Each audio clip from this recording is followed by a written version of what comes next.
Robert Louis Stevenson. The Strange Case of Dr. Jekyll and Mr. Hyde. Part 9. Now I felt that I had to choose between these two sides. My two natures shared the same memory, but all other abilities were very different between them. Jekyll, who was a mixture of both, sometimes felt strong fear and sometimes great pleasure, as he imagined and shared in the experiences of Hyde. But Hyde did not care about Jekyll. He only remembered him in the way a criminal remembers a hiding place. Jekyll cared more than a father. Hyde cared less than a son. If I chose Jekyll, I would have to give up the desires that I had long secretly enjoyed and had recently begun to enjoy even more.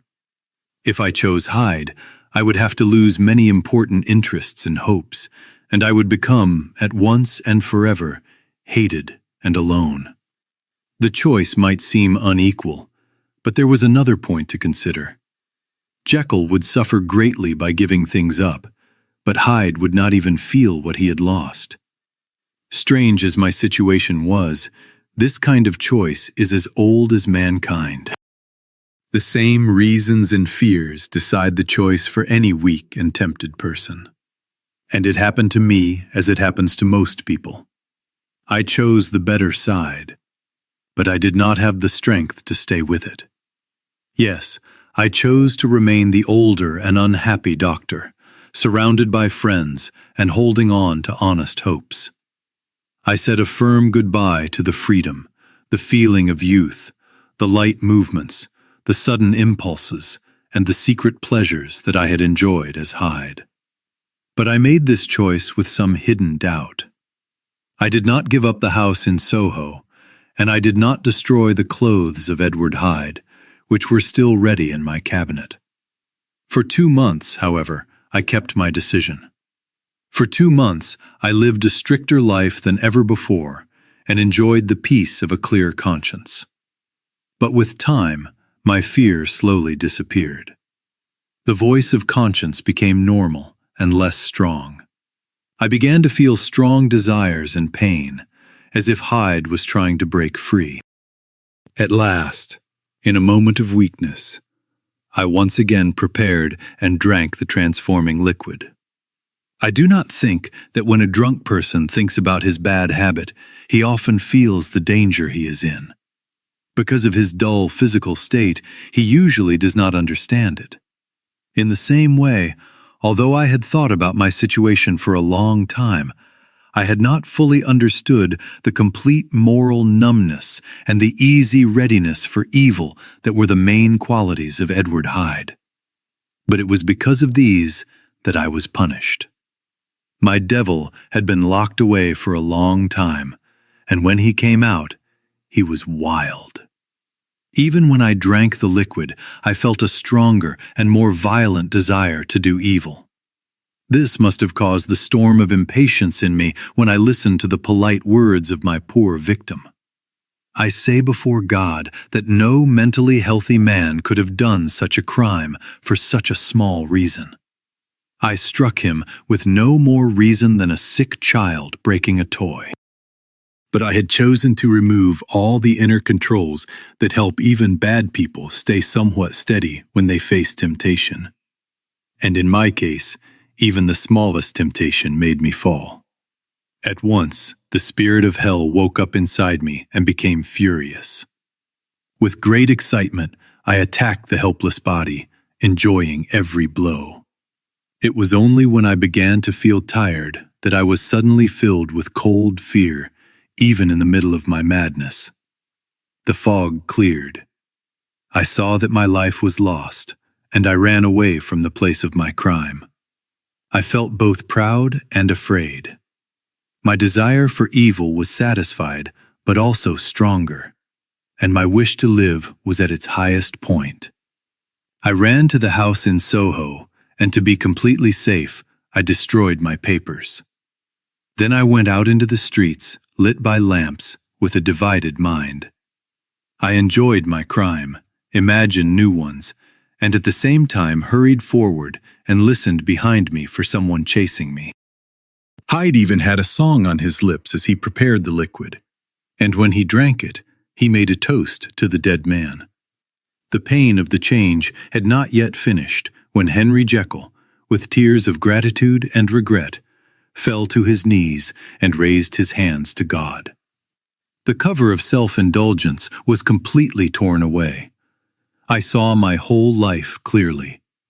I followed it from my childhood, when I walked holding my father's hand, through the hard work of my career, and again I came back, with the same feeling of unreality, to the terrible horrors of that evening.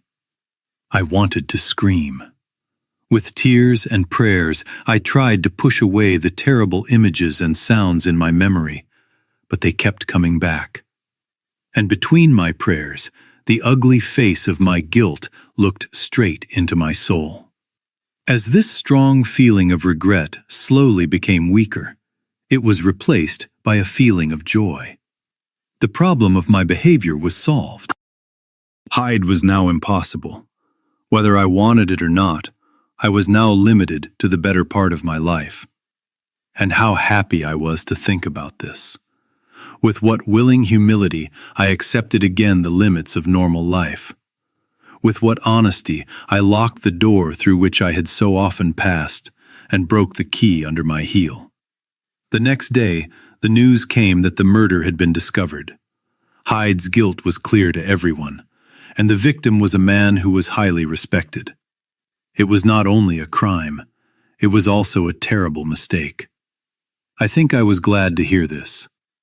I think I was glad that my better side was now supported and protected by the fear of punishment. Jekyll became my place of safety. If Hyde appeared even for a moment, everyone would try to catch and kill him. I decided that in the future I would make up for the past. I can honestly say that this decision brought some good results. You know how seriously I worked in the last months of the year to help people who suffered. You know that I did much for others, and that my days passed quietly, almost happily. I cannot say that I became tired of this good and innocent life. In fact, I think I enjoyed it more and more each day. But I was still cursed with my double nature. As the first strong feeling of regret began to weaken, the lower side of me, which had been long allowed and only recently controlled, began to demand freedom again. Not that I wanted to bring Hyde back. Even the idea of that would have shocked me deeply. No, it was in my own person that I was again tempted to ignore my conscience. And in the end, like a normal secret sinner, I gave in to temptation. Everything has an end. Even the largest measure is filled at last. This short return to evil finally destroyed the balance of my soul. And yet, I was not afraid. My fall seemed natural, like going back to the time before my discovery. It was a clear day in January. The ground was wet where the frost had melted, but the sky was clear. The park was full of winter bird sounds and smelled like early spring. I sat in the sun on a bench. The animal side of me remembered past pleasures. The spiritual side was a little sleepy. It promised to feel regret later, but not yet. After all, I thought, I was like other people. I even smiled as I compared myself to them, thinking about my active kindness and their lazy neglect. But at the moment of this proud thought, I suddenly felt sick and began to shake strongly. This passed, and I felt weak. Then, as the weakness also passed, I noticed a change in my thinking. I felt bolder. I did not care about danger. I felt free from duty. I looked down. My clothes hung loosely on my smaller body. The hand on my knee was thin and hairy. I had become Edward Hyde again. Just a moment before, I had been safe, respected, rich, and loved. My meal was waiting for me at home. And now I was hunted by everyone, without a home, a known murderer, and close to execution. My reason was not steady, but I did not lose it completely. I have often noticed that in my second form, my abilities were sharper and my mind more active. Because of this, where Jekyll might have failed, Hyde was able to act strongly in that moment. My drugs were in a cabinet in my laboratory. How could I reach them? This was the problem I tried to solve, holding my head in my hands. I had locked the laboratory door. If I tried to enter through the house, my own servants would send me to the gallows. I saw that I needed help from someone else, and I thought of Lanyon. But how could I contact him? How could I persuade him? Even if I escaped being caught in the streets, how could I get to him? And how could I, as a strange and unpleasant visitor, make a respected doctor search the study of his colleague, Dr. Jekyll? Then I remembered that one part of my original self was still with me. I could still write in my own hand. As soon as I had this idea, the whole plan became clear to me. So I arranged my clothes as well as I could and called a passing carriage. I went to a hotel in Portland Street, whose name I happened to remember. When I arrived, and my appearance was strange, even though my situation was serious, the driver could not hide his laughter. I showed my teeth at him in sudden anger, and his smile quickly disappeared. This was lucky for him, and even more lucky for me, because a moment later I might have attacked him. At the hotel, I looked around with such a dark expression that the staff became afraid. They did not look at each other in my presence. Instead, they politely followed my orders, took me to a private room, and brought me things to write with. Hyde, in danger of his life, was new even to me. He was full of uncontrolled anger, ready for violence, and wanting to cause pain. But he was also clever. With great effort, he controlled his anger. He wrote 2 important letters, one to Lanyon and one to Poole. To be sure they were sent, he gave clear instructions that they should be registered. After that, he sat all day by the fire in the private room, biting his nails.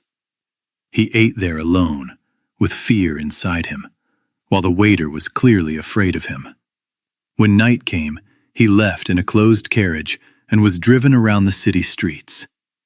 I say he, I cannot say I. That creature had nothing human in him. Only fear and hatred lived inside him. When he thought the driver was becoming suspicious, he paid him and continued on foot. Wearing clothes that did not fit, he was easy to notice among the people in the streets at night. These 2 feelings, fear and hatred, raged inside him like a storm. He walked quickly, hunted by fear, talking to himself, hiding in quiet streets, and counting the minutes until midnight. Once, a woman spoke to him and offered, I think, a box of matches. He hit her in the face, and she ran away. When I became myself again at Lanyon's house, the horror of my old friend may have affected me a little. I do not know. It was only a small part, compared to the strong disgust I felt when I thought about those hours. A change had come over me. It was no longer the fear of the gallows. It was the horror of being Hyde that troubled me. I heard Lanyon's judgment as if in a dream. It was also like a dream when I returned home and went to bed. After the exhaustion of the day, I slept deeply and strongly. Even the nightmares could not wake me. In the morning, I woke up shaken and weak, but also refreshed. I still hated and feared the creature inside me. I had not forgotten the terrible danger of the day before. But I was at home again, close to my drugs. My gratitude for escaping was so strong that it almost equaled my hope.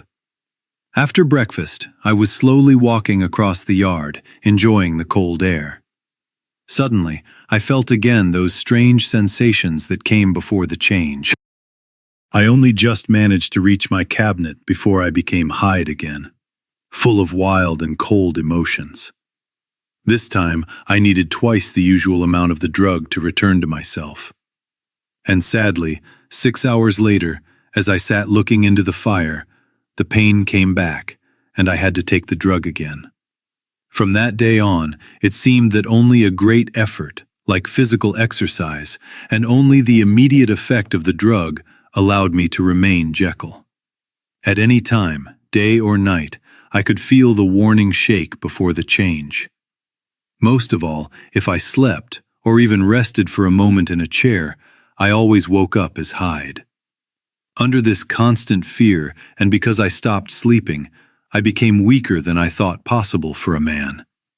In my true form, I became like a sick person, tired in both body and mind, and thinking only about one thing: the horror of my other self.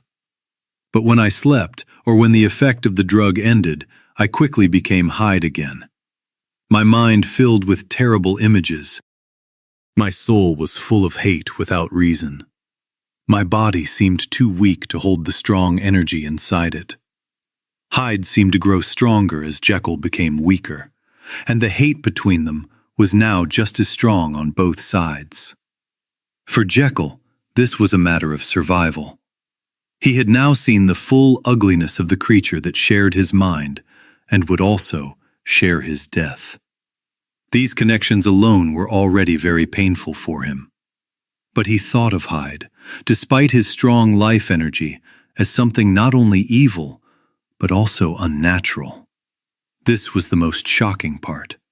It was as if something dirty and lifeless could speak and act. Something without shape was moving and committing sins. Something dead was taking the place of life.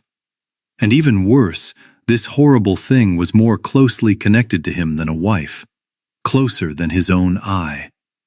It lived inside his body. He could hear it whisper and feel it trying to come out. At every moment of weakness, and especially during sleep, it took control of him and pushed him out of his own life. Hyde's hatred for Jekyll was different. His fear of execution forced him to return again and again to being only a part of Jekyll instead of a separate person. But he hated this need. He hated the sadness that Jekyll had fallen into, and he was angry that Jekyll disliked him. Because of this, he behaved like a wild animal. He wrote blasphemous words in my books using my own handwriting. He burned letters and destroyed the picture of my father. If he had not been afraid of death, he would have destroyed both of us long ago. But his love of life is very strong. I will say even more, although I feel sick and cold when I think of him, when I remember his misery and his strong emotions, and when I know how much he fears that I could destroy him by killing myself, I find that I can almost feel sorry for him. It is useless to continue this description, and I am running out of time. No one has ever suffered such pain. Let that be enough. And yet, even to this suffering, I became used to it. Not that it became easier, but my soul became numb, and I accepted it in a hopeless way. My punishment might have continued for years, but for the final disaster that has now happened. This has completely separated me from my own face and nature. My supply of the salt, which I had not renewed since my first experiment, began to run out. I ordered more and prepared the drink. It boiled and changed color once, but not a second time. I drank it, but it did not work. You will learn from Poole how I searched all over London. It was useless. Now I am sure that my first supply had some impurity, and that this unknown impurity was what made the drink work. About a week has passed. I am now finishing this statement using the last of the old powders. This is the last time, unless a miracle happens, that Henry Jekyll can think his own thoughts, or see his own face, now so sadly changed, in the mirror. I must not wait too long to finish writing. Until now, my story has survived because of great care and good luck. If the change comes while I am writing, Hyde will tear these pages apart. But if some time passes after I put it away, his selfish nature and focus only on the present may save it again from his violent anger. And already, The fate that is coming for both of us has changed and weakened him. In half an hour, when I will once again and forever become that hated person, I know what will happen. I will sit shaking and crying in my chair. Or I will walk up and down this room, my last place of safety, listening with fear to every sound. Will Hyde die on the gallows? Or will he find the courage to kill himself at the last moment? God knows. I do not care. This is my true moment of death, and what happens after concerns someone else, not me. And so, as I put down my pen and prepare to seal my confession, I bring the life of that unhappy Henry Jekyll to an end.